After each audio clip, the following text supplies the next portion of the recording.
안녕하세요. 더나클리닉의 고범준 원장입니다. 오늘은 입술 필러에 대해서 여러분들께 좀 설명을 드리려고 해요. 우선 입술 필러에 대해서 얘기하기 전에 입술 필러 정말 나한테 어울릴까? 이상해 보이진 않을까? 너무 아프진 않을까? 부작용이 생기진 않을까? 이런 것들을 많이 고민을 하시고 질문을 하시는데 오늘 그 중에서 가장 빈번하게 질문이 있었던 부분들에 대해서 대답을 드리도록 하겠습니다.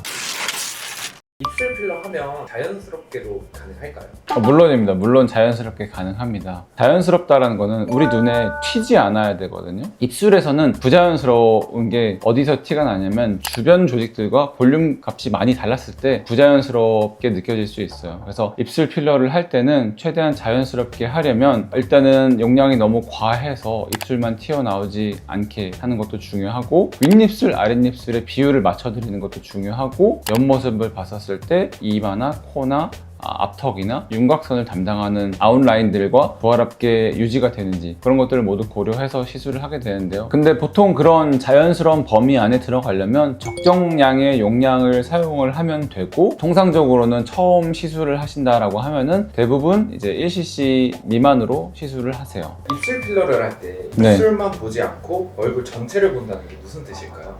좋은 질문이십니다.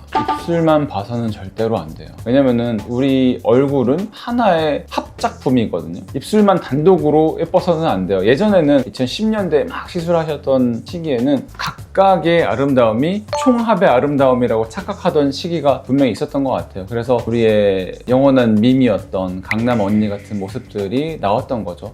이마만 봐서는 예쁜데? 눈만 봐서는 예쁜데? 코만 봐서는 예쁜데? 입술만 봐서는 예쁜데? 이 합쳐놓은 게 어색해요. 이상해요. 그러면은 우리는 아름답다고 느끼지 않거든요. 그래서 입술 필러를 할 때는 정면에서 봤었을 때 이마는 어떠신지, 코는 어떠신지, 눈 크기는 어떠신지, 눈 간격은 어떠신지 이런 것들을 다 보고 입술을 보게 되고요. 또 완전히 이제 90도로 돌렸었을 때 우리가 흔히들 이제 리케츠 라인이라고 해서 코끝과 입술과 턱의 정렬을 보는 그런 기준이 있거든요. 저는 좀 되는 것 같나요? 네, 코끝과 턱을 이었을 때 입술이 거의 튀어나오지 않고 있나요? 저는 사실 이거를 어디까지 해드리냐면은 어떤 볼륨 시술을 왔었을 때 헤어까지 봐드려요. 제가 무슨 헤어 디자이너는 아니지만 우리가 흔히들 이제 황금비라고 하는 뭐 1대1대1 이런 비율이 있는데 이런 비율들이 깨져 있는 경우에는 길어 보이는 게 문제죠. 그런 길어 보이는 현상을 보완해드리고 좀 착시를 일으켜드리면 굉장히 만족도가 높거든요. 그리고 통통하셔서 앞볼에도 볼륨이 많고 심부볼에도 볼륨이 많고 이중턱에도 볼륨이 많은 분들, 그런 분들은 상대적으로 입술이 너무 작으면 입술이 너무 옹졸해 보일 때가 있거든요. 그런 분들께는 제가 의도적으로 조금 더 입술을 살짝 더 빵빵하게 보여드리려고 노력을 해요. 그렇게 해서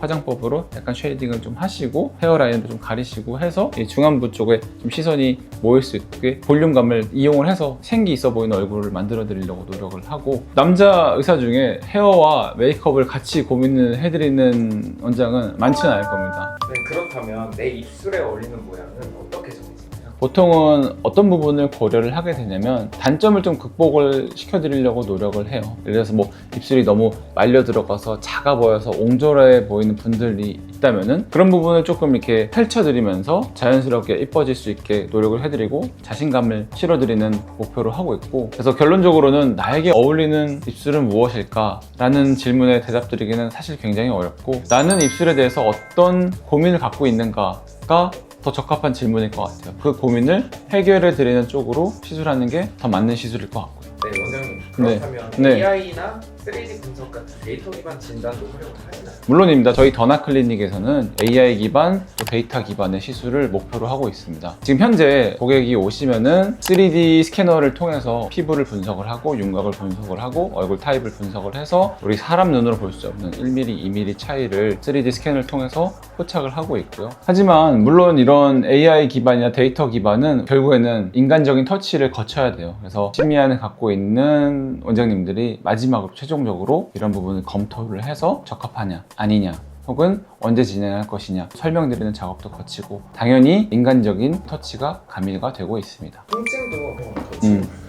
입술 필러 아프냐고요? 입술 필러 굉장히 안 아픈 편에 속합니다. 입술 필러를 많이 맞아보신 분들은 입술 필러가 별로 안 아픈 걸 아시기 때문에 마취 크림에 당겨도 그냥 생략하시는 부분들이 많이 있어요. 그리고 심지어 아픈 게 너무 걱정이시다 그러면은 잠깐의 주사 마취를 하시면은 완전히 안 아프게 시술을 해드릴 수도 있어요. 통증 조절하는 방법이 있으니까 통증에 대해서는 너무 걱정하지 않으셔도 될 것 같아요.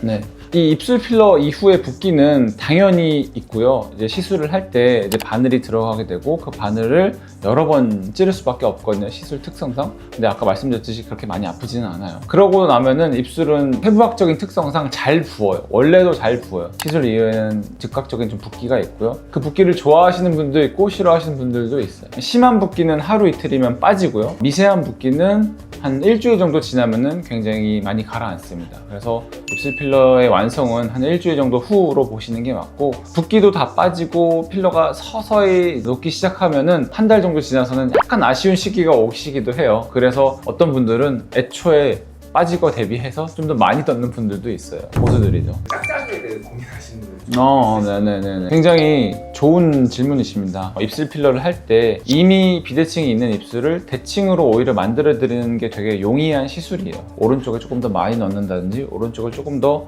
볼륨을 뒤집어 까드려서 입술이 올라가게 해드린다든지 이런 식으로 이게 조절이 가능하니까 이미 비대칭이신 분들도 걱정 없이 오셔서 대칭성 시술을 받으실 수 있는 게 입술 필러입니다. 부작용은 어떤 게 있을까요? 입술에는 여러 가지 혈관이 있어서 필러 시술 이후에 혈관 사고가 발생할 수도 있는 부분이지만 그건 시술자가 조심하고 해부학적으로 이해를 하고 있고 층을 잘 선택을 하고 용량을 안전히 선택을 하면은 충분히 예방을 할 수 있는 위험성이고, 부작용 중에 하나는 제가 방금 말씀드렸던 혈관 문제입니다. 결국에는 혈관이 눌리거나 혈관에 주입이 되거나 하면은 이제 즉각적으로 좀 혈색이 변하면서 보라색이 되면서 나중에는 좀 녹여야 되는 상황이 발생할 수도 있어요. 그래서 입술 필러 이후에 색깔이 너무 어둡게 변하거나 만졌을 때 통증이 계속 심해지거나 다음날 일어났는데 호진 같은 게 올라오거나 하면은 즉각적으로 의료진의 대처가 필요하니까 꼭 시술병원에 빨리 연락을 해주시는 게 중요하겠고요. 그 외에는 뭐 자잘한 멍 붓기라고 생각하시면 될 것 같습니다. 마음에 안 들면 녹일 수 있다고 말씀 주셨는데 원래 입술로 돌아가진 않아요? 네, 물론입니다. 그게 히알루론산 필러의 장점이에요. 히알루론산 필러는 금세 녹이는 게 가능합니다. 심지어는 녹이는 주사를 놔드리면은 수분 안에 갑자기 싹 빠져가지고 풍선에 바람 빠지듯이 슉 가라앉는 경우가 많아요. 그래서 금방 녹일 수 있다라는 게 이제 특장점이고요. 물론 그 히알루로니다제에 대해서 좀 알러지가 있는 분들이 있어요. 그건 미리 좀 체크를 해야 되지만 완전히 녹일 수 있다. 그게 필러의 장점이다 라고 생각하시면 될 것 같습니다. 네, 요약해 드리겠습니다. 입술 필러는 해부학적으로 안전하게 시술을 해드릴 수 있으며 금방 더 나은 모습의 내 입술로 바꿔드릴 수 있는 아주 매력적인 시술이에요. 그러니까 여러분들이 가진 고민 너무 집에서 혼자 하고 계시지 마시고요. 댓글로 저희한테 남겨주시고 적극적으로 방문해 주시고 더 나은 나의 입술을 찾도록 같이 고민해 주시면 좋을 것 같아요. 감사합니다.